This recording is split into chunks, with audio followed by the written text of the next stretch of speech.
Central এসিগুলো কীভাবে চালু করবেন, এগুলো ডিজিটাল এসি। প্রথমে আপনি আপনার হাতটা এভাবে চাপলেন, দেখেন এখানে লেখা আছে অফ। তাহলে যে পাওয়ার বাটন রয়েছে, পাওয়ার বাটনে ক্লিক করলে এখানে দেখা যাচ্ছে যে 24.5 ডিগ্রি সেলসিয়াস তাপমাত্রা রয়েছে।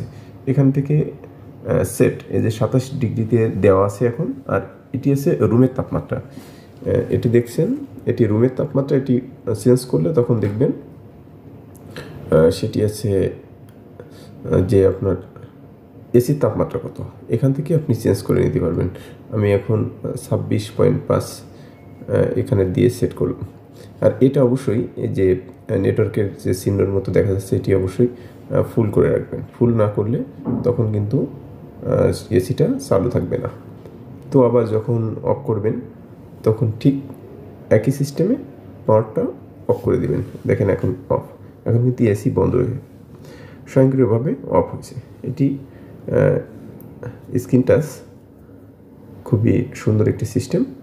তো আবার যদি অন করতে চান সেক্ষেত্রে পাওয়ার বাটনটা অন করলেই, এখানে শুধু অন করলে অন হয়ে যাবে।